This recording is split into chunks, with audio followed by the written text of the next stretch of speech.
As I said it's a passive warfare, it's not active. आपको उसके results अभी से पता नहीं चलते। तो कितने टाइम बाद इसके मतलब वो आने लगते हैं? Okay, here's another one. आपको यानी कि हर जगह जहाँ पे ये Islamophobia, okay, that is a type of fifth generation warfare against Muslims, क्योंकि द वेस्टर्न सिविलाइजेशन आपको इस तरीके से इंडोक्ट्रिनेट हो गया है कि anybody basically belonging to anybody who does a terrorist support- activity, any terrorist activity, or not even terrorist, yeah. anybody who There's does what do you call it? Any kind of activity, criminal activity. Criminal activity, and it's a linked it Muslim, to Muslim, and if it is a Muslim, then he is they a link Muslim, it to terrorism, then Islamic Islamic terrorist. terrorist. However, if a non-Muslim does it, ये सबसे पहले US ने हाँ, start किया था। could be. इसके अंदर भी then the caveat is कि अगर if it's a non-Muslim who's doing it, so then that person is not a terrorist.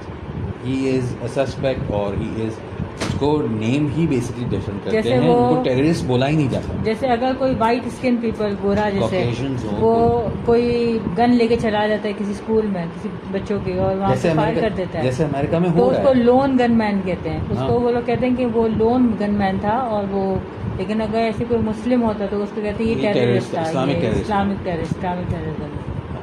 इसी से हिसाब में अगर एग्जाम्पल है था कि एक लड़का था जिसको पकड़ा गया था, वो क्या कह सकते हो, it's a few years back, he was travelling to न्यूयॉर्क, और उसके पास क्या कह सकते हो, basically he had a suicide bomb on him, he had a vest. उसको पकड़ा गया जब, तो उसको बेसिकली इस्लामिक टेररिस्ट ही नहीं।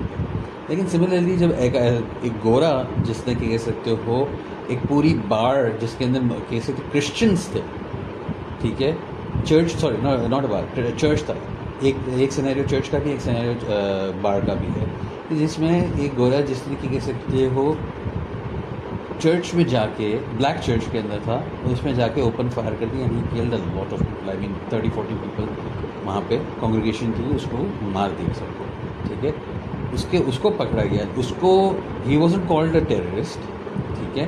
The guy who shot, it was a gay bar, उसमें जाके एक क्रिश्चियन बंदा था जिसने गे बार में जाके वहाँ पे लोगों को सबको मारा था यूएस के अंदर, उसको टेररिस्ट नहीं कहा गया था। न्यूजीलैंड के अंदर जो बंदा जिसने कह सकते हो मॉस्क में जाके, मुस्लिम मॉस्क में जाके, उसने वहाँ पे, वो क्रिश्चियन गोरा था, ही वॉज अ कॉकेजन, ठीक है, और he was an American. Caucasian कौन होता है? वाइट स्किन, यानी कि जो north American, northern European skins जो होते हैं, वो बेसिकली देयर कॉल्ड कॉकेशियंस। तो उनको उसने क्या कह सकते हैं वहाँ पे था, जो फायरिंग की, and he killed most people. I mean everybody condemned it and everything, but they didn't call him a terrorist, they didn't call him a Christian terrorist, they didn't call him they didn't even call him a terrorist, they just called him a lone shooter, the lone gunman, lone shooter, ठीक है। But this is the social engineering कि भाई if it's a Muslim doing any of this acts, it's an Islamic terrorist, but if it's anybody else, it's just one person. Okay, so this is a social engineering where a whole class, a whole group of people is shown as being terrorists. और ये Islamic terrorism का जो first word है, ये US ने कब लिया था? इस्लामिक 9/11 के बाद। 9/11 के बाद? 9/11 के बाद था। इससे पहले इस्लामिक टेररिज्म इतना प्रिवेल नहीं करता था। इससे पहले इस्लामिक टेररिज्म नहीं था, but the thing was the concept of freedom fighters was there. I mean if you remember कि इससे पहले इन टेररिस्ट को फ्रीडम फाइटर्स ही कहा जाता था, तो चाहे वो किसी भी स्किन के हो। हाँ, वो चाहे किसी भी freedom, by this I mean कि जब तालिबान व्हेन इट वाज